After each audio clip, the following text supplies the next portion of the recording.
Okay, so today I'm going to continue on with my mini-series, Things That Don't Make Sense in the Harry Potter films, or things that are left out of the Harry Potter films that don't quite make sense why they were left out. Today we're going to be talking about Harry Potter and the Prisoner of Azkaban, one of my all-time favourite books.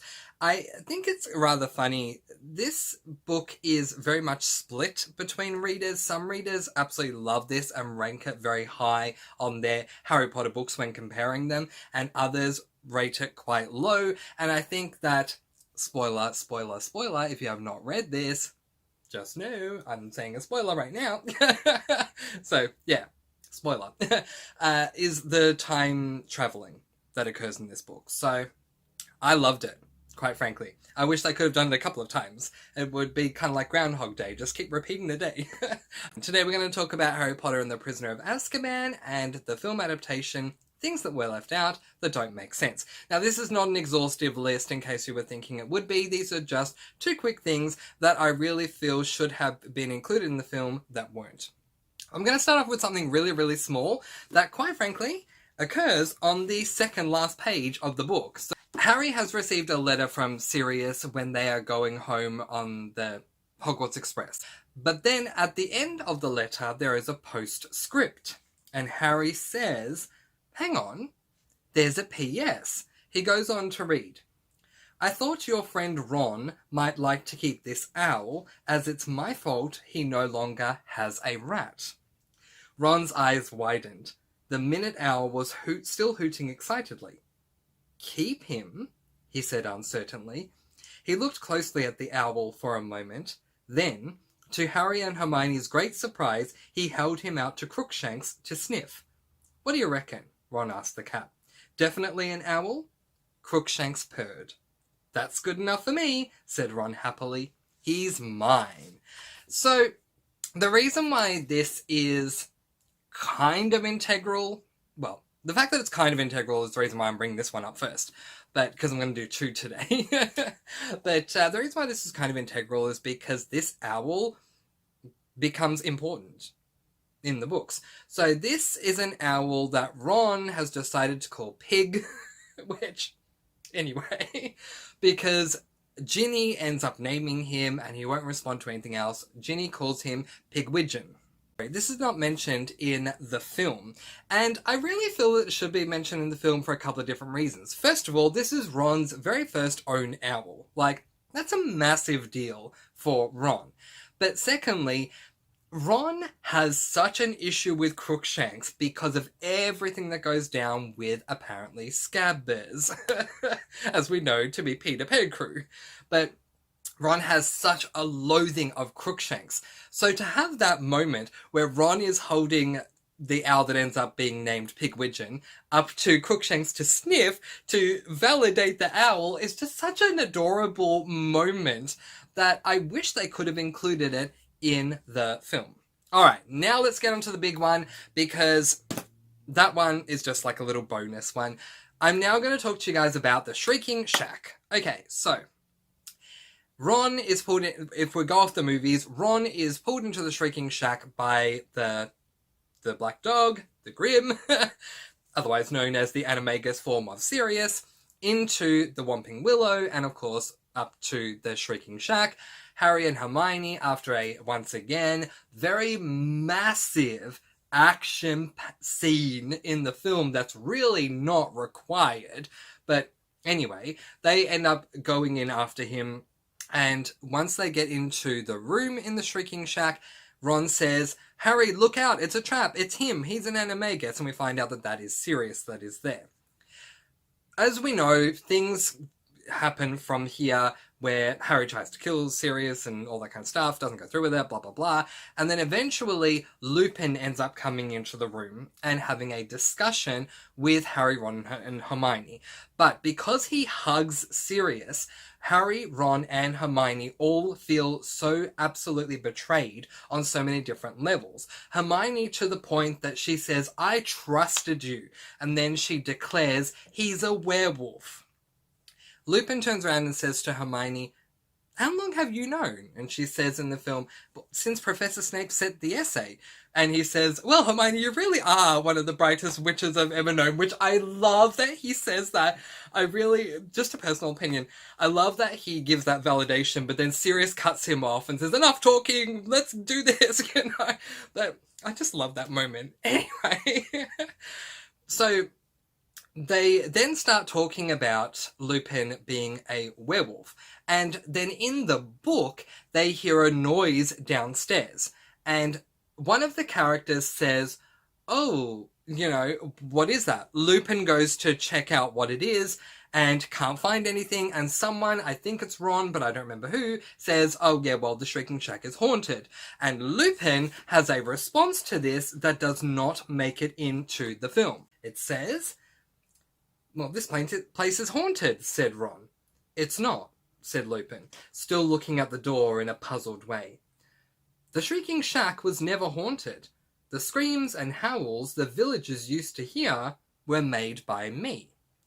It goes on to say, I became a fully fledged monster once a month. It seemed impossible that I would be able to come to Hogwarts. Other parents weren't likely to want their children exposed to me.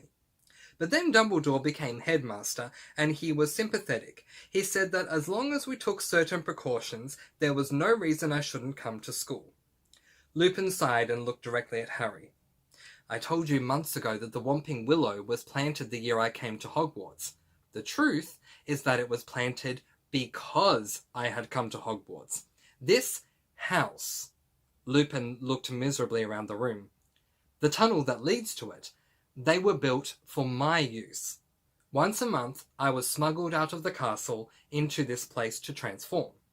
The tree was placed at the tunnel mouth to stop anyone coming across me while I was dangerous. This is not mentioned in the film. And what's annoying about this, and what doesn't make sense about the fact that this is not included in the film, is the point that the Shrieking Shack is haunted is made over and over and over again. Okay, it's meant to be the most haunted place in Britain, and then Malfoy comes along and, they make a scene about being haunted, and then Harry does the whole invisibility cloak throwing the snowball, which I love that, but with Draco not being able to see Harry, it's kind of seen as part of the hauntedness of the Shrieking Shack, and we are just led to believe by watching the film that the Shrieking Shack is haunted. It is not out until you read the book that you realize, well, no, it never was haunted. It was literally just a house that was created for Lupin so he could transform into a werewolf. And the screams and howls that everyone used to hear, which is what started the rumors that the Shrieking Shack is haunted because of the shrieks of the Shrieking Shack, came from Lupin when he was transforming. So why was this information not included in the film? Because there are times with little things here and there where I think, okay, it's not so important and it would take a long time to explain, especially because of the stuff-ups that occur in the first 3 films with things that are left out. If you go from film 4 onwards and you're trying to explain something, you would really have to backtrack and have a long conversation for it to make sense to anyone who's not read the books. But with this one, the reason why it doesn't make sense to me is because not only is the Shrieking Shack considered to be haunted, and this is a great reveal of why people thought it was haunted, here's your answer, but also it's such a quick and easy reveal that could be done in a matter of a minute or less. Lupin could literally just say, it's not haunted, this house was built for me so that I could transform into a werewolf. He could just say that. He never does. And yet, a lot of other things are discussed. And we know this because of the fact that Sirius keeps getting more and more and more and more and more and more agitated. He just wants to kill Pettigrew to get his revenge, but Lupin keeps saying, no, Harry deserves to know what's going on. And they have a very long discussion about other things. Now, of course, it is very integral to understand that Peter Pettigrew was part of the 4 friends at school. Peter Pettigrew became the secret keeper, all that kind of stuff. I understand that. But this is just one little extra thing that really even 30 seconds would have been enough time to say that. You don't need to go too overboard with this. Lupin could literally just say, people always thought it was haunted. Like, have that scene. Have the noise in the background. Lupin quickly just looks out the door. He doesn't have to walk out the room. He just looks out the door. Nothing. Ron says, oh, well, it is haunted. Well, actually, no, Ron, it's not. What people thought was scary noises was just me. Dumbledore actually created this place so that I could come in here to change as a werewolf. Moving on. It really wouldn't take that long at all. I know I talk really fast in my videos, but even talking slowly, it would take at maximum maybe a minute or a minute and a half to get through. It just doesn't make sense to me that it's not being included. I mean. So, what do you think? Well, anyway, this was a shorter one than I've been doing that I did for the first two, but this is kind of where we're at with this. There's not really a lot else that I want to discuss about things that don't make sense as far as the films are concerned. I'm pretty happy otherwise with how everything turned out. I'll give you a very few quick positive notes. Especially Sybil Trelawney. They casted her really, really well. And when she says that prophecy about he will return tonight and servant and master will be reunited once more, in my mind, they did that really, really well. Her whole character was done excellently. I will say the set does not make any sense at all. It looks like the students are sitting on really giant steps, which that doesn't make sense because the divination room is explained very clearly in this book. It's described to look like a little tea shop with little round tables and like little, picnic tablecloths and things over them to look really nice and quaint and whatever. And there's also a roaring fire and whatever. Instead, we have this thing where these giant steps are there. I don't agree with that. So there's that. And the phone call. Look, if you're just a Harry Potter moviegoer, you're saying the phone call. What phone call? I am so surprised, and it does not make sense, that the phone call is not included in this film because they want comedic moments in these films. That is, the directors do. That has been made incredibly clear. I've given you guys examples of that. Film 1, The Devil's Snare, Ron struggling as much as he does. Film 2, Ron whining in front of Aragog. Way too much and way too over the top. It doesn't make sense that they won't include the phone call. So Harry gives Ron his phone number and Ron calls him. Unfortunately, Vernon picks up the phone and a very funny conversation ensues. Vernon picks up the phone after it has started ringing and he says, "Vernon Dursley speaking."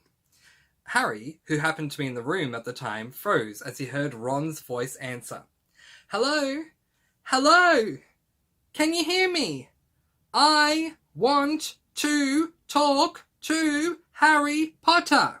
Ron was yelling so loudly that Uncle Vernon jumped and held the receiver a foot away from his ear, staring at it with an expression of mingled fury and alarm. "Who is this?" he roared in the direction of the mouthpiece. "Who are you?" "Ron Weasley," Ron bellowed back, as though he and Uncle Vernon were speaking from opposite ends of a football pitch. "I'm a friend of Harry's from school." Uncle Vernon's small eyes swiveled around to Harry, who was rooted on the spot. "There is no Harry Potter here," he roared, now holding the receiver at arm's length, as though frightened it might explode. "I don't know what school you're talking about. Never contact me again. Don't you come near my family." And he threw the receiver back onto the telephone as if dropping a poisonous spider.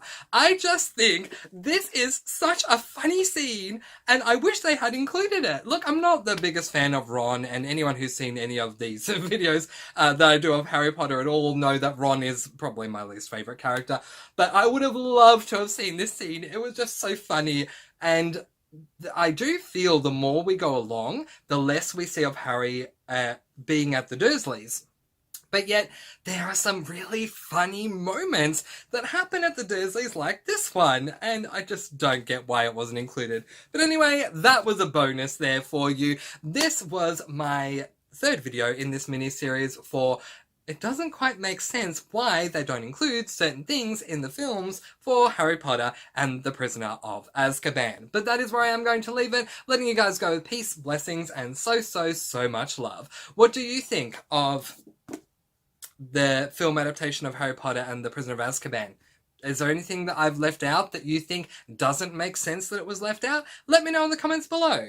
But until then, I post videos every Monday, Wednesday, and Friday, and I'll see you again soon. Mwah! Thank you so much for watching, and happy reading!